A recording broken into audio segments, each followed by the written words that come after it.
Hey friend, please subscribe. 1 second for you. Big deal for me. I was sitting in the kitchen, back against the fridge, lights off, heat off, hoping the silence would settle my nerves. Midnight, dead cold. The power company don't do grace periods, and they sure as hell don't care about 1-year-olds screaming through drywall. Luke hadn't had a full bottle in almost 2 days. I'd been stretching the formula so thin it looked like dishwater. I knew it was wrong, but what else could I do? Payday was 3 days out, and the last scoop was staring me in the face like some kind of joke. He let out another cry from the bedroom, that high, dry kind of cry that cuts through your spine. I wanted to go to him, but I was empty. Not tired, not lazy, just done. I sat there and listened, fists clenched so hard my knuckles cracked. My phone buzzed under my thigh. Dead screen. I rubbed it against my jeans, powered it on with 5% left. No notifications, no missed calls. I opened messages and stared at my brother's contact. We hadn't talked since I told him about Jamie, how she bailed with all our credit cards and left me buried in $42,000 of debt and a court summons. I hated asking for help. Hated it. But I hated hearing Luke scream more. So I typed, "Need $40 for formula. Can pay you Friday." I didn't even check the number. Just hit send. Then I dropped the phone face down on the linoleum and leaned my head back against the fridge. The cold crept into my neck, into my arms. I shut my eyes and told myself it was only 3 days. I could survive anything for 3 days. Luke's cries were getting weaker now. Not a good sign. Just this broken, tired sobbing. I was about to get up when the phone buzzed again. Thought maybe my brother sent something. He wasn't heartless, just cheap. I flipped it over. New message. "Is your son going to be okay?" I blinked, sat up straighter, checked the number. Definitely not my brother. Quick note. Before listening, share in the comments which city or country you're watching from. And let's continue. My stomach dropped. I hadn't said anything about a son, just formula. I felt a chill that had nothing to do with the power being out. My thumb hovered over the screen. I wrote, "Wrong number. Ignore. Sorry." 3 dots popped up. "You didn't ask for much. That tells me enough." I stared at it, unsure if I should block them or throw the whole phone in the trash. Who the hell was this? I wasn't in the mood for some guilt-tripping stranger looking to play savior. I typed, "I don't take charity." The reply came fast. "Then don't. Think of it as problem-solving." I snorted. Problem-solving? I was sitting in a dark kitchen, praying a watered-down scoop would keep my kid from getting sick. Problem-solving was something rich people said when they wanted to feel generous. I fired back. "Nice line. I'm not a cause." A few seconds later, "You're not. You're a man who didn't fold." I just stared at that. My thumb started shaking. Not from emotion, from rage maybe, or confusion, or both. Then I don't know what the hell got into me, but I typed out my Venmo handle. I figured they'd send $20, maybe 30, just enough to feel good about themselves. 3 seconds later, I got the alert. $5,000. I sat there frozen, phone trembling in my hand. "Too much," I wrote. "One less thing to worry about," came the reply. Then another one. "Take care of Luke." And that's when my blood went ice cold, because I never told her his name. I sat there holding the phone like it was going to burn my hand. The baby monitor buzzed with static. Luke's breathing had slowed finally, but I could still hear the little puffs of exhaustion from his crib. I kept staring at her last message. "Take care of Luke." I hadn't said his name, not once. Not in that message. Not anywhere public. I didn't post photos. Didn't talk about him online. The only people who knew were the ones who'd already walked out of our lives or decided we weren't worth checking in on. I typed, "How do you know his name?" A pause. Then, "You said formula." Midnight. "You're not messaging your buddy for yourself. Luke's a strong name." I took a guess. I didn't know if that was genius or disturbing. Probably both. But I was too tired to argue, and I had $5,000 sitting in my account that hadn't been there 5 minutes ago. That buys a lot of bottles, a lot of diapers, hell, maybe even some quiet. I wrote, "You didn't have to do that." Correct. I didn't have to, but I wanted to. I rubbed the side of my face, half wondering if this was some kind of scam. Maybe she was about to ask for my social or bank info, but nothing came. Just that blinking cursor, waiting. "What's your name?" I asked. "Elena." Just that. No last name, no title, no fluff. I said, "Look, I don't take handouts." "Then don't," she said. "Think of it as problem solving." I shook my head and laughed, quiet and bitter. It was the same line from before, like she knew I'd push back and had already decided not to flinch. I fired back, "Nice line. I'm not a cause." I figured that would shut her down. People get uncomfortable when you call them out for playing hero, but not this woman. She replied in seconds, "You're not. You're a man who didn't fold." I don't know what made me do it. Maybe it was the silence.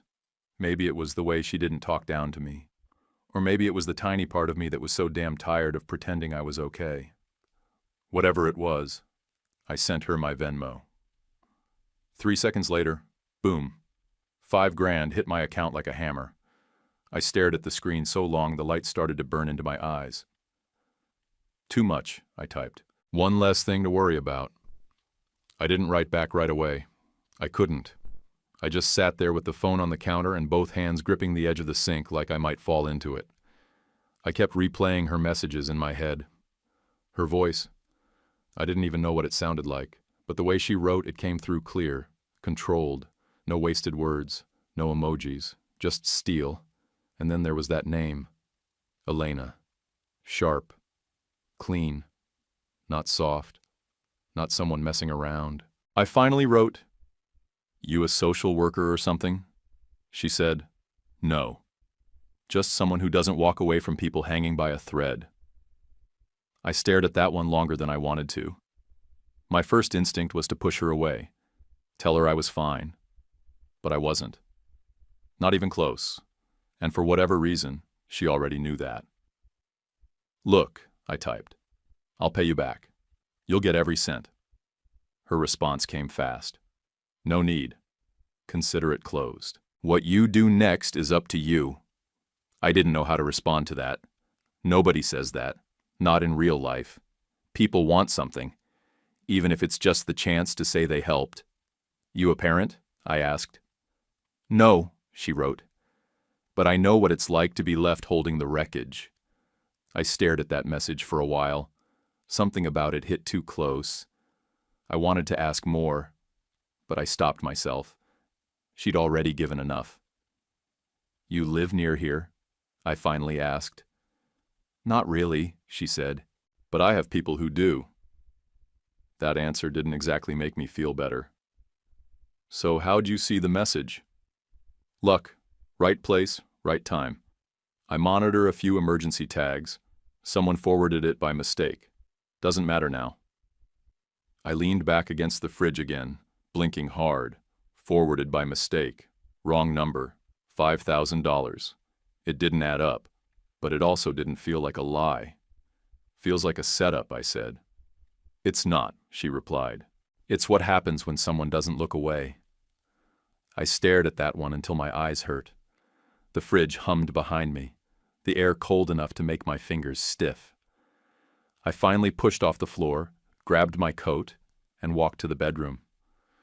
Luke was asleep on his side, thumb curled near his cheek, his little face all blotchy from crying. I grabbed a blanket and tucked it around him. I whispered his name, just his name. Then I went back to the kitchen and wrote, "Thanks." She didn't answer, not right away.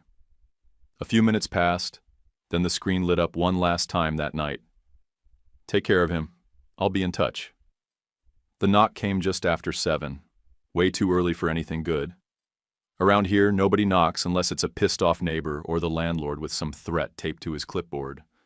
I cracked the door, one hand bracing against it, ready to slam it shut. A delivery guy stood there holding a clipboard and a scanner. Neutral expression, faded uniform. He didn't even look me in the eye. "You Jonathan?" he asked. "Yeah," I said, chest tight. He jerked his head toward the hall. "You got 4 boxes." "What boxes?" He gave a half shrug, handed me the scanner. "All prepaid, signed to your unit, need you to click here." I didn't sign. I tapped with my thumb and stepped back, watching him wheel them in one by one. No markings except shipping labels and a barcode on each. No store name, no logo, just box after box, stacked neatly in front of my tiny kitchen table. He nodded once, turned, and walked off without another word. I stood there in bare feet, trying to make sense of what just happened. Luke started fussing from the other room, his usual morning whimper just loud enough to tell me he was up but not mad yet. I went to him first, picked him up, changed his diaper, held him close. He curled into my shoulder like he always did, head heavy, breath warm against my neck. Then I turned back to the boxes. I opened the top one with a steak knife, slow and careful. Inside, formula. Not store brand either. The good stuff. Sealed cans, packed tight, brand new. The second box had baby wipes, 5 full packs of them, along with bottles. Glass, not plastic. BPA-free, imported. Expensive stuff I'd only ever seen online. The third one had diapers in every size from 1 to 4, like she'd guessed I'd need them later too. And under that, 2 brand new sleep sacks and footy pajamas with the tags still on. Carter's, Gap Baby, even a North Face bunting. What kind of person sends North Face for a 1-year-old?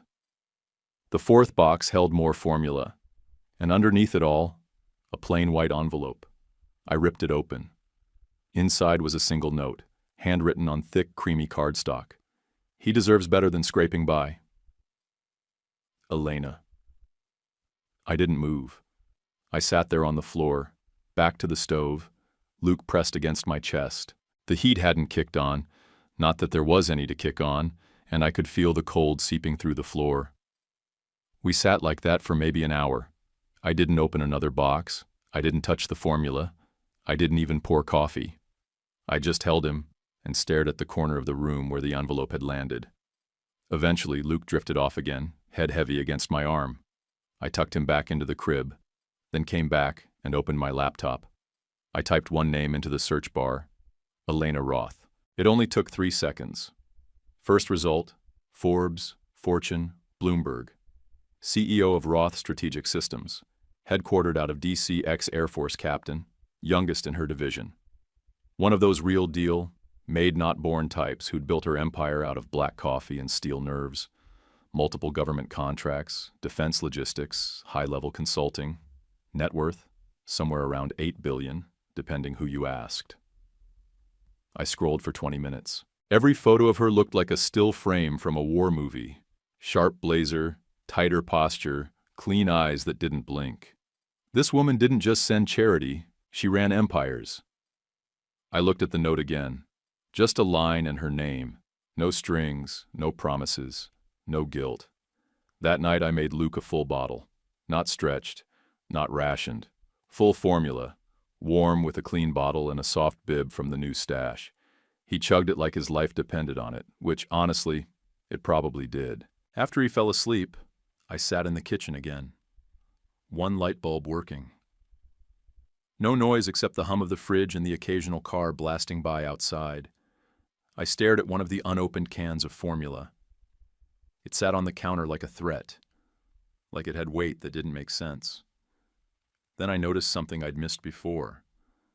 The receipt at the bottom of the fourth box, folded over once, half stuck to the packaging tape. I pulled it out and flipped it open. Delivery address matched mine. Unit number, street, everything. But in the billing section, the sender's address was listed. It was my old place, the one I lived in 4 years ago, out in Western Maryland, before Jamie, before everything. before life spun sideways and never came back. I hadn't used that address in anything in years. Not for mail, not for credit, not even on resumes. Somehow she already knew where I'd come from. I grabbed my phone, hands shaking harder than I wanted to admit, and typed, "Why are you really doing this?" The reply took almost a full minute. I could picture her reading the message, thinking it through, choosing each word like it was part of a mission brief. Because no kid should go cold because their mother was a criminal. I didn't type back. Didn't need to. Because that was the first time anyone had said it out loud without blaming me for sticking around long enough to get burned. The next few days were quiet, but not in the usual way. No dread, no panicked counting of change or opening the fridge 5 times like food might appear. Just short, blunt messages back and forth between me and Elena.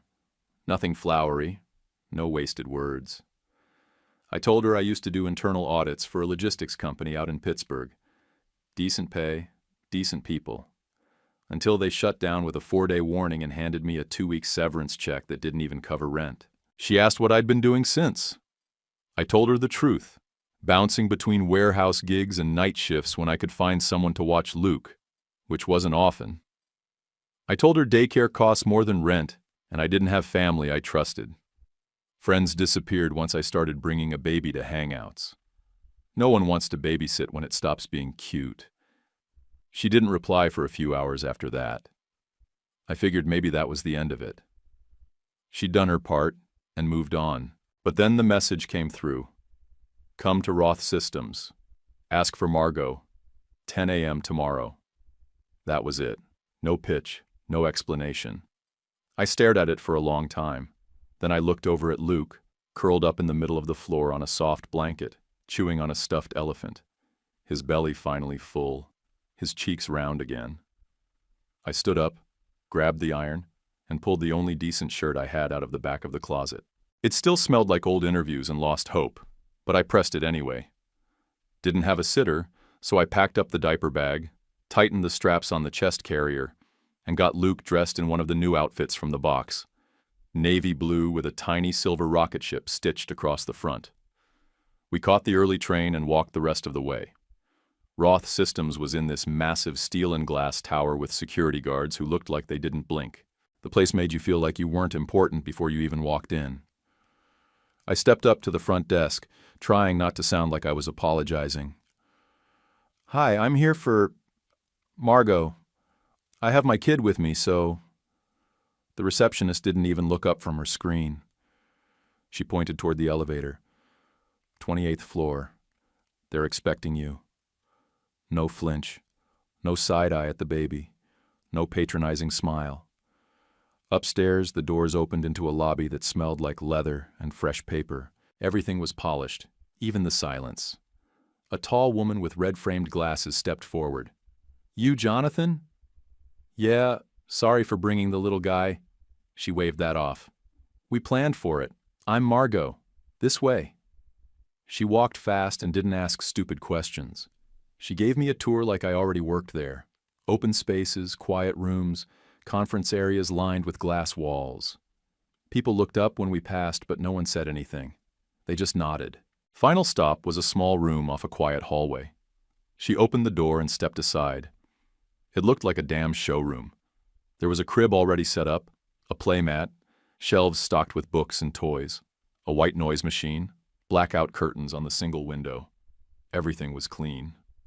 Software thought out. "Elena thought this might make things easier," Margot said, like it was nothing. I stood there for a second too long.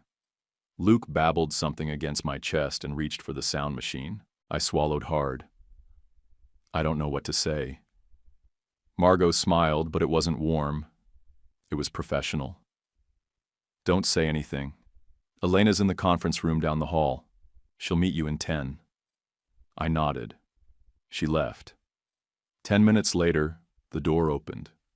Elena stepped in like the room already belonged to her. Black suit, no jewelry, her dark blonde hair pulled back tight. Everything about her said focus. The way she walked, the way her eyes scanned the space without lingering. She didn't waste time. "I'm not here to rescue you," she said. I'm offering a contract, 90 days, flexible hours, audit assistance, on-site or hybrid, you pick. She stepped forward and laid a folder on the edge of the changing table. Her hands were steady. Her voice didn't rise or soften. I opened the folder. The rate listed was nearly double what I used to make.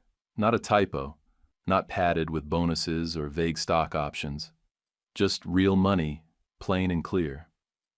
Why me? I asked. You've worked logistics. You've worked audits. You can read between numbers and spot gaps. That's more than most people here can do. You're sharp under pressure. I already vetted your files. I kept staring at the contract. There's got to be a catch, I said. There isn't, she replied. You work. You get paid. You leave if it's not a fit. I looked up. She was watching me, but not like I was broken. Not like I was lucky to be in the room. Just watching. Measuring. Luke let out a soft whine. I bounced a little without thinking. She glanced down at him. No change in expression, no discomfort, and looked back up. That's when I signed. Not because I trusted her. I didn't. You don't trust someone just because they hand you a miracle. You trust them when they don't flinch at the mess you bring with it. I signed because I didn't have the luxury of options, and because for the first time in a year someone looked at me, and my kid, and didn't see a burden. I kept my head down that first week. Didn't try to prove anything. Didn't join the water cooler noise or volunteer answers in meetings. I stuck to my desk, eyes on the spreadsheets, ears open. Luke stayed in the nursery down the hall, and I checked on him every hour like clockwork. Just enough to calm my nerves, not enough to raise eyebrows. The work was solid. Too solid. Files organized, logs current, invoices accounted for. I'd seen clean systems before, but not this clean. Nothing's perfect, especially not at this scale. But Roth Systems looked almost sterilized, like someone had gone through and buffed every single thing to shine just enough, not too much. I'd been digging into facilities accounts when something odd caught my eye. A vendor name, Nexlin Supply, popped up in 3 departments that had nothing to do with each other: legal, marketing, research operations. The amounts weren't big, but the intervals were weird. Not monthly, not quarterly, just scattered. Like whoever was behind it didn't want to leave a pattern but couldn't help repeating one. The name looked made up. No branding, no descriptions in the notes, just line items like general services and hardware replenishment. I flagged it in my head but didn't touch it yet. Over the next 2 days I traced it further. Same vendor, always small amounts. Never over 5 figures. Always different project codes. I stayed late Thursday night. Luke was asleep in the nursery, sound machine humming low. I ordered takeout, set it aside untouched, and went hunting through archived tax records and expense logs from the last fiscal year. Finally, I found it. Nexlin Supply was a ghost. The EIN checked out, barely, but the listed business address pointed to a P.O. box in Delaware tied to a holding firm registered under a different name, Kirkwood Asset Management. I'd seen that trick before. Shells inside shells. No website. No real paper trail. Just enough to fool a junior accountant and slip under automated flagging systems. This wasn't some clerical error. This was a front. I packaged the data, encrypted the files, and labeled them generic enough to get past casual snooping. Then I shut everything down, picked up Luke, and headed for the 28th floor. Elena's assistant was gone, but her office door was open. She sat behind her desk, reading from a tablet, glasses low on her nose, one hand tapping against her coffee mug. She didn't look surprised to see me. I stepped in, lowered Luke's carrier onto the floor next to the chair, and handed her the flash drive. "You've been expecting this," I said. She didn't say anything at first. Plugged it in, clicked through the folders. Her eyes moved fast, scanning each file, each column. Halfway through, she set the tablet aside and leaned closer to the screen. "You suspected this," I said again. She gave a small nod. "I had a feeling. You just proved I wasn't paranoid. Why didn't you investigate it yourself?" "I own the building. I don't dig the foundations anymore." That stuck with me. I sat down, suddenly exhausted. So what now? She looked at me, not with concern, more like calculation, like she was already 5 steps ahead and deciding which path would burn the least. Now you keep digging, she said. No emails, no names, no noise. I leaned forward. You want this off the books? I want it buried under 10 layers before anyone knows it exists. You're good at that. She wasn't complimenting me. She was giving me orders. I nodded. You think it's one person? She shook her head. I think it started as one, but it's grown. These things always do. You want me to find who? I want you to find the rot, she said. I'll deal with the names later. I sat back, eyes on the screensaver spinning behind her. If I do this, I need access. You'll have it. I don't want to step on toes. She smirked. Step on them. Crush them. Just don't leave prints. That should have scared me. Instead, I felt the first flicker of clarity I'd had in months. Like maybe, for once, I was built for the exact thing being asked of me. As I stood, I hesitated at the door. This isn't charity, right? No, she said flat. This is war. I'm just letting you in early. I picked up Luke and left without another word. That night, after he fell asleep in the travel crib next to my bed, I sat with my laptop until dawn, building out a spreadsheet no one would ever see. Patterns, amounts, department crossovers, movement trails. Every time I caught a glimpse of my old self, the one from before Jamie, before debt collectors and court dates, I gritted my teeth and kept going. This time, the work mattered. This time, someone was watching. And if she was right, this company was sitting on a bomb. The next morning, she brought in Keller. No first name, just Keller. Mid-40s, black slacks, boots, and a tucked-in button-down, with sleeves rolled sharp to the elbow. Hair pulled back, no jewelry, no handshake. She moved like someone who already had your password, your search history, and your burner phone number. Elena says you've been tracking internal irregularities, she said without looking up from her tablet. I have records. Payment logs. Device tags, I said, handing her the drive. She took it, slid it into a reader, and opened the files without asking another question. Her fingers barely moved, but the way she absorbed the data, quiet and surgical, made it clear she wasn't just checking boxes. Device sources? She asked. I handed over mine, then pulled up a clone drive on a spare laptop. Timestamps are all in UTC.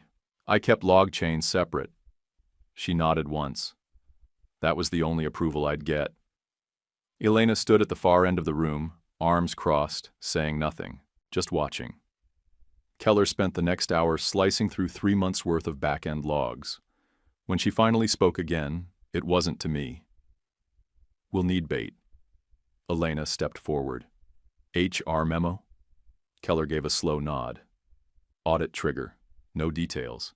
Just enough to cause a ripple. 2 hours later, one of Elena's techs pushed a fake memo into the CFO's shared folder. Something dry and vague about a vendor audit sweeping through Q3 expenditures. Looked just real enough to be legitimate. Nothing flashy. No red flags. We waited. 90 minutes in, Keller flagged movement. Someone accessed the file from a terminal tagged to Paul Mercer, EVP of Finance, and then again through a remote login under the same credentials. Why would he open it twice? I asked. Keller didn't look up. First to read it. Second to confirm what he just saw. Elena exhaled.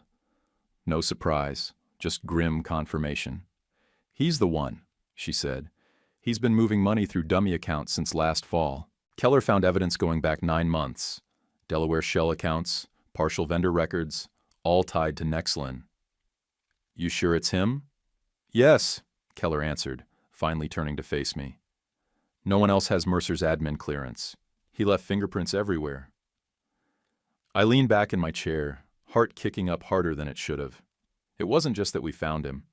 It was how fast it happened once we stopped pretending everything in this place was clean.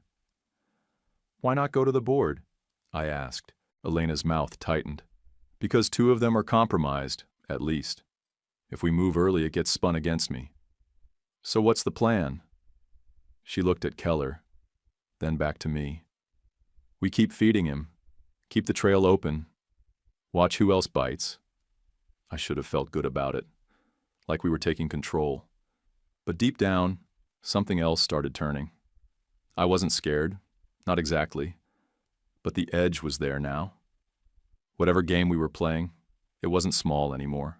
That night, after I put Luke down and started reviewing access logs from the day, my phone buzzed. No contact, just a number. Unknown. I answered without thinking. Walk away, the voice said. Male, low, no accent, no emotion. Roth Systems isn't worth your son's safety. Then the line went dead. I stared at the screen, blood rushing loud in my ears. For a second I couldn't breathe. I looked over at the portable crib where Luke was sleeping, curled tight under a fleece blanket.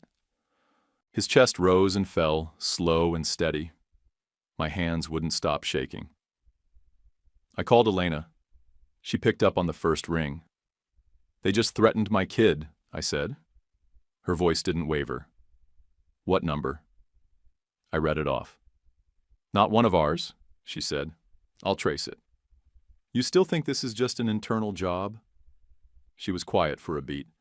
I think Mercer's not smart enough to build this alone, and I think someone else knows we're getting close.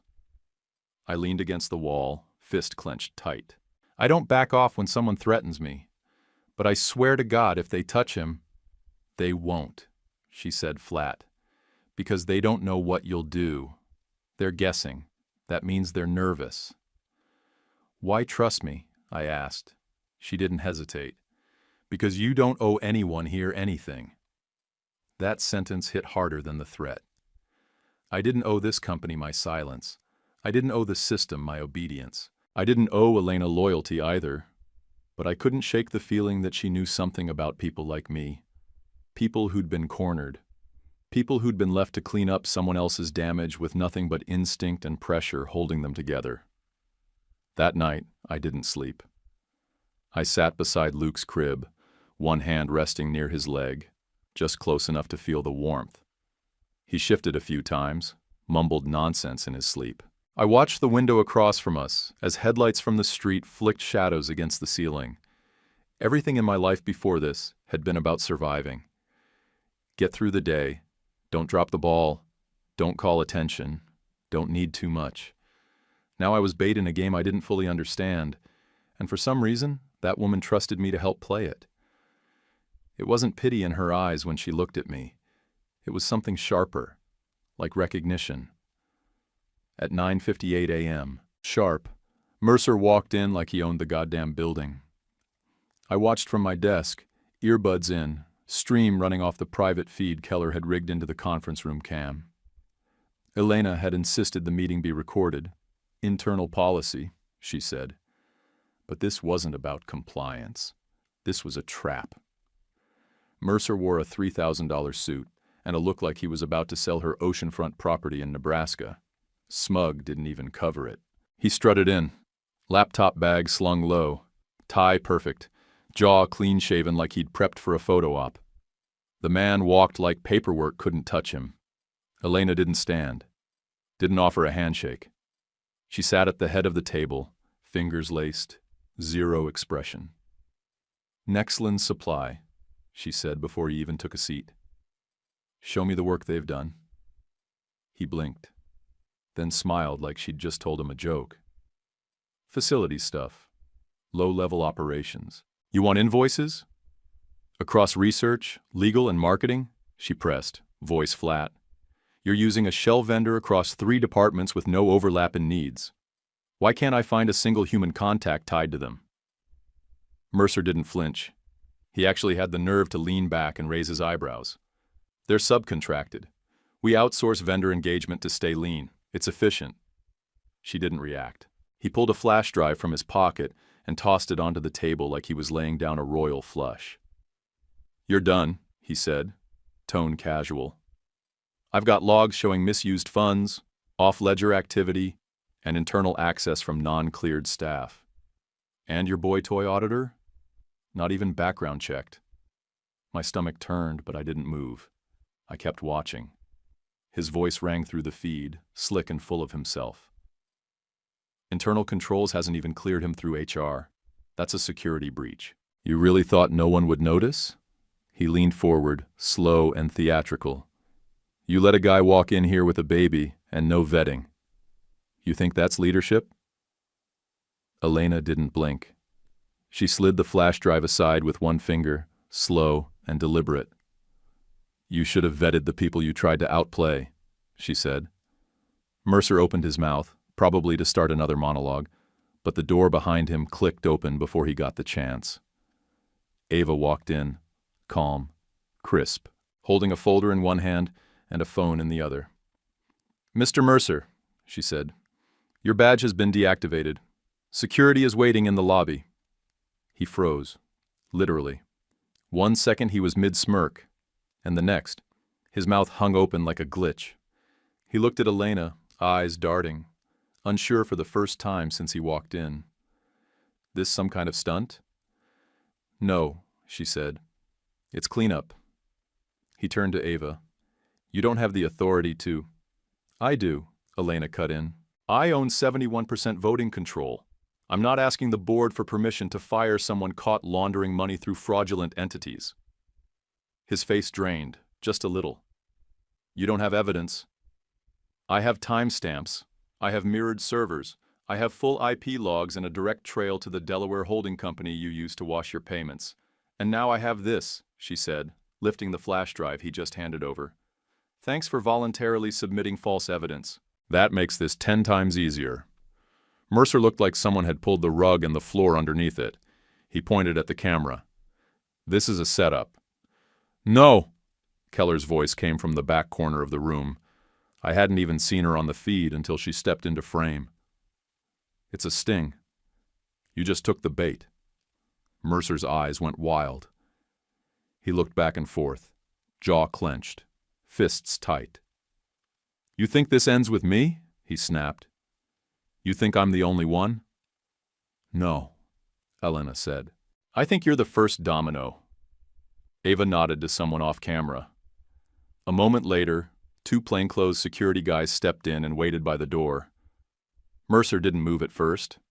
He stood frozen, weighing his options like there was still a version of this where he walked out clean. Then he grabbed his bag, muttered something under his breath, and walked out like the building was already turning to ash behind him. I shut the feed and sat back in my chair, heart pounding. My hands were damp. I hadn't realized I'd been holding my breath until I exhaled so hard my chest hurt. Luke was napping down the hall. The nursery cam showed him curled in a corner of the crib, feet sticking through the bars, his little rocket ship onesie twisted at the waist. I stood and walked down to check on him anyway. I didn't need to, but I needed to. He stirred when I picked him up but didn't open his eyes. I held him close, breathing in the faint scent of formula and clean cotton. Back in the hallway, Elena stepped out of the conference room just as I passed. Her jacket was still buttoned, her hair still tight, but her eyes looked older than they had 30 minutes ago. She didn't say anything at first. Finally, I said, "You get what you needed?" She nodded. And more. What happens now? Now, she said, voice low, we watch who runs. By noon, Mercer was officially out. His credentials were wiped from the system, his office was locked, and HR was circling like vultures, pulling together NDAs, audit logs, and whatever skeletons hadn't already been dragged into the light. But Keller wasn't celebrating. She pulled me aside near the break room, waited until no one else was around, and said, "Don't get comfortable." He made copies. Guys like him always do. I nodded. You think he'll leak them? He won't do it directly. He'll try to create chaos from the outside. Rumors, whispers, anonymous tips. That kind of damage is slower, but it sticks. I didn't argue. I already felt it. People on the floor had started looking at me different. Not openly. Not yet. But the sidelong glances were stacking up. Half of them thought I was some miracle hire. The other half thought I was a plant. Either way, I kept working. Elena doubled my access.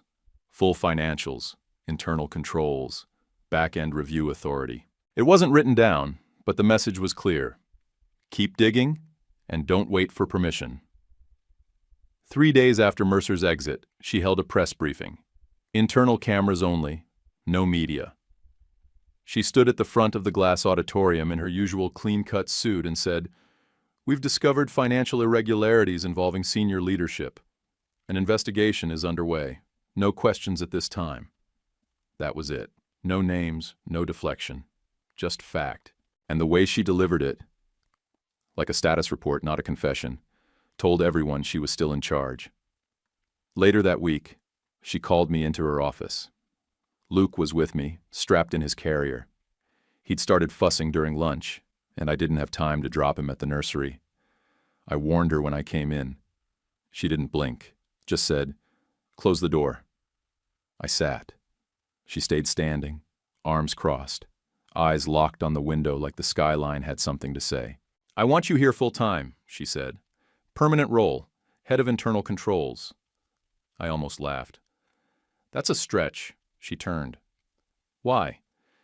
You've got people, actual employees, clean resumes, degrees that weren't earned in night school between changing diapers and dodging collection calls." She didn't smile. "Exactly. I've got plenty of people who look good on paper. But they missed this. You didn't." I didn't respond. I didn't know how to. She grabbed a folder off her desk and held it out. "Offers in here, benefits, pay, signing bonus." I took it, but didn't open it. "You trust me with that much access?" I asked. "No," she said, "but I trust what you see when you look at a system. You're not distracted by politics. You're not trying to climb anything. You're just trying to survive. That's the kind of clarity I need in this role." Luke squirmed in his carrier. She didn't even look down. I asked, "What happens when the board pushes back?" She raised an eyebrow. "Let them." I left the office with the folder still sealed. I didn't say yes. I didn't say no. That night, Luke fell asleep fast. Too fast. Probably overtired from the chaos of the past few days. I sat on the edge of the bed with my laptop open, but didn't touch the keyboard. My head was loud. The kind of loud that doesn't come from noise, just pressure. Then my phone buzzed. One message. From Elena. It was a file attachment. A screenshot. I opened it, expecting another document or approval chain. Instead, it was the original text I'd sent that night in the kitchen. "Need $40 for formula. Can pay you Friday." The timestamp was still there. Battery icon flashing red in the corner. Everything. Under the image, she wrote, "Thought you'd want to keep it." The file name? Origin Point. I stared at it for a long time. Longer than I should have. Then I typed back, "You still think that was an accident?" The dots blinked for a moment. Then her reply came through. "I think it was the first right move either of us made in a long time." I stood at the front of the glass boardroom with 12 sets of eyes pointed straight through me like I still wasn't supposed to be there. Behind me was a screen full of flagged entries, vendor overlap charts, and a breakdown of exactly how much money slipped through their hands while they were busy polishing each other's reputations. No fluff. Just facts. I cleared my throat once, looked around and said, "You asked how it happened. You missed the holes because you were only looking for patterns you expected to see." No one said anything at first. A couple looked down at their tablets like the numbers might rearrange if they blinked hard enough. When I finished, one of the senior board members, gray suit, white hair, no name I cared to remember, leaned back and said, "You made us look sloppy." I didn't blink. I wasn't trying to look good. I was trying to keep my kid fed. He looked away. None of them said another word. The meeting ended with polite nods and quiet exits, the kind that tried to pretend they weren't just knocked flat by someone they hadn't bothered to vet. Elena didn't say much either. Just looked at me as I packed up and gave a short nod that meant, "Keep moving." I headed down the hall and picked up Luke from the nursery. He was sitting in the middle of the playmat, holding a teething ring like it owed him money. When he saw me, he clapped once and gave this goofy, open-mouthed smile that nearly cracked me.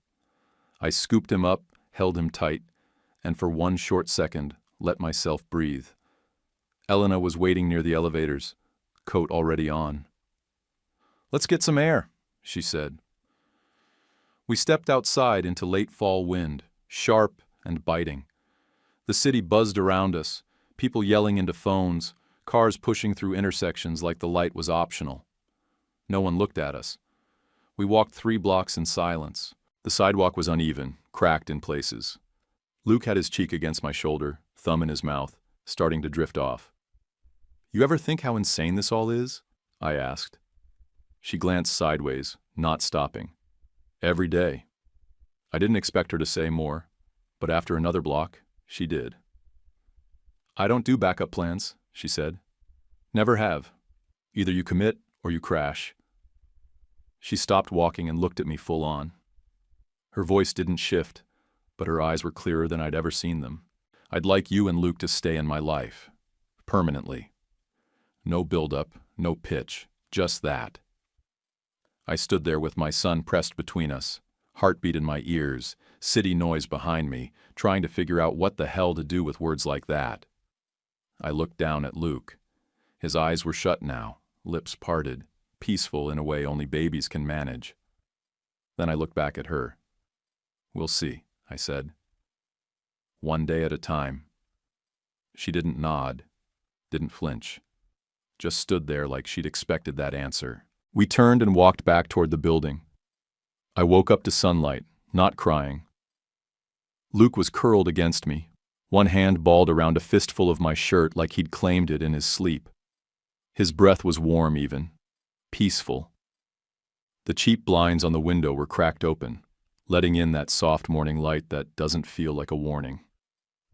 For the first time in months, my body didn't feel like it owed someone something the moment I opened my eyes. I slid out of bed slow, careful not to wake him, and made my way to the kitchen, flipped on the coffee maker, and used a full scoop without thinking.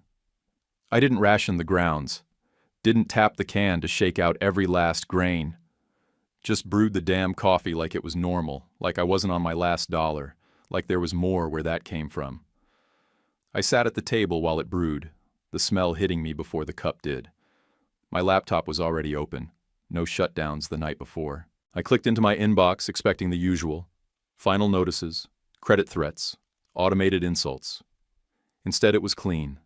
3 vendor audit requests, 1 internal follow-up from Keller, 2 flagged transactions that needed sign-off. Nothing personal, nothing panicked, just work. The kind of normal people get bored of.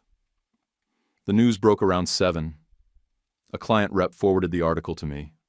Mercer under investigation, potential charges pending. Roth Systems being praised for its swift and discreet internal response. They quoted Elena once. Her words were sharp, controlled, surgical. They didn't mention me, not even a line. I didn't need it. My phone buzzed a minute later. "Elena, you okay?" I stared at the screen for a second, then typed back, "Me. More than okay. You?" There was a pause, then her bubble popped up. "Elena, thinking about what happens next." I took a sip of coffee, eyes still on the message. Luke stirred behind me, that sleepy little whine he makes when he's not sure if he wants food or another hour in bed. I typed back, "Me. Then let's figure it out. But no promises." Her reply came through fast. "Elena, no contracts either. Just honesty." I set the phone down and walked to the window, picked Luke up from where he'd rolled to the edge of the mattress and held him close. The city outside looked the same, but I wasn't. For the first time in over a year, I wasn't surviving. I was choosing. And this time, the choice was mine. Do you think Elena crossed a line helping him that much? Or was it justified? Drop your answer in the comments. And don't forget to like and subscribe for more stories like this. YouTube picked this for you. Tap it. Let's see if they guessed right.